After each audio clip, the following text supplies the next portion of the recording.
Welcome to Pro Practice, your guide to piano mastery. I'm Josh Wright, and today's episode is based on the Chopin Prelude in C sharp minor, Opus 28 No. 10. So Chopin wrote 24 preludes in this set, and this one, number 10, is one of my favorites. It always has been, and it goes just really fast.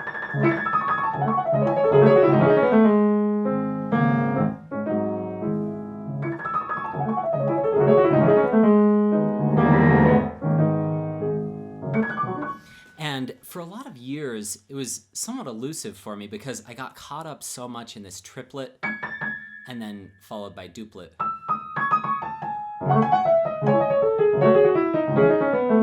And I would get caught up in that so much that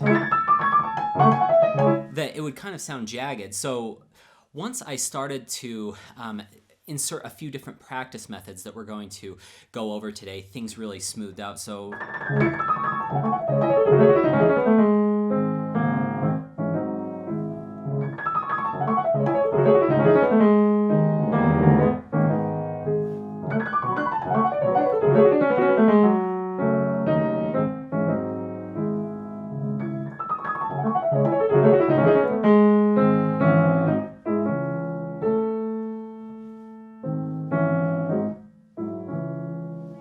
and a couple of my favorite recordings of this include two young pianists, Daniel Trifonov and Eric Liu, who played the whole set of Chopin Preludes brilliantly when we competed against each other in the national Chopin competition, and then he went on to win fourth in Warsaw. So Eric is one of the best in the world for his age, especially. I mean, he's probably one of the best in the world, period. But and Daniel, obviously, he's my favorite young pianist, and he played this whole set of preludes at his Live at Carnegie Hall album and recording. I think that was back in 2013 or 14, and they are just brilliant. So go check those recordings out, as well as the standards like Garrick Olson. I can't remember if Argerich has recorded these or not. If Zimmerman has them, definitely check that out. So I mostly have been listening to those two lately, so sorry I don't know more off the top of my head. But let's dive into some practice methods. The first thing that is a little bit difficult when I was first learning this, I've always wanted to learn this and perform it, and I performed it once in March, and now I'm preparing for another concert at the end of September. It's August right now, and I would always say, like, okay, this is fine, but when you reach up for this, it's really tempting to go and to end up playing those chords,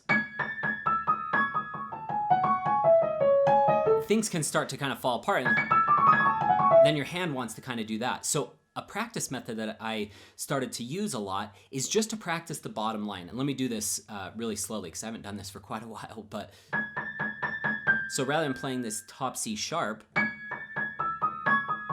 I'm just going to play.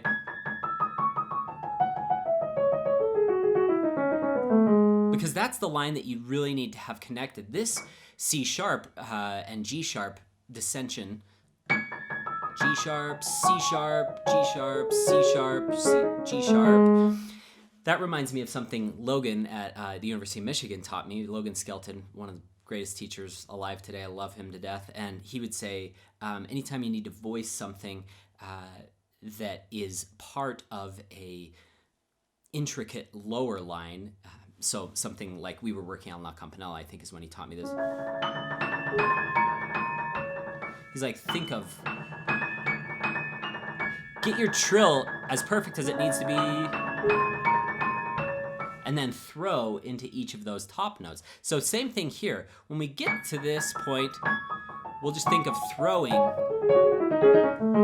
into that. But for now, I just want you to practice.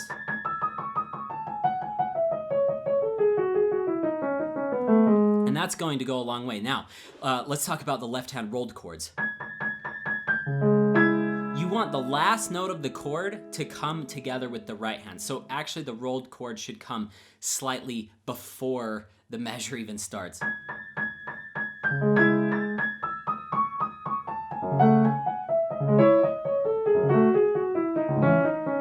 Let me go real slow, because if you don't get that detail, your piece is not going to hold together very well.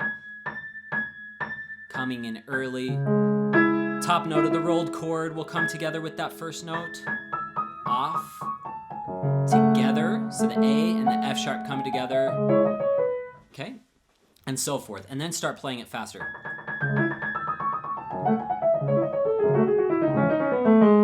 And here is another little secret, is don't worry too much about the triplet versus duplet rhythm. So 1 2 3 1 2 1 2 3 1 2 1 2 3 1 2 1 2 3. What you're probably going to end up doing if you worry too much about that, which is what I was doing, is you're going to spend way too long on the duplets, and so you're going to start going, and the piece is going to sound really choppy, whereas we really just want it to flow. Whoops.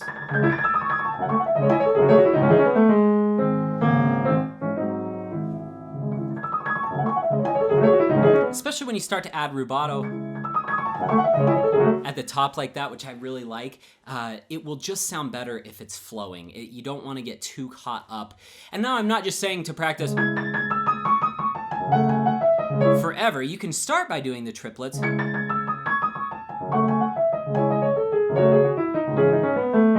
And it might beg the question, why did Chopin just not write quintuplets? I don't know, but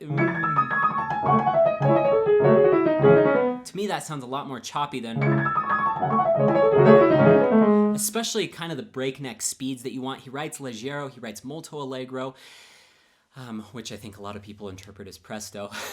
So it's up to you how you want to interpret that, but I would just kind of let things flow a bit more, okay? Now, another thing that you can do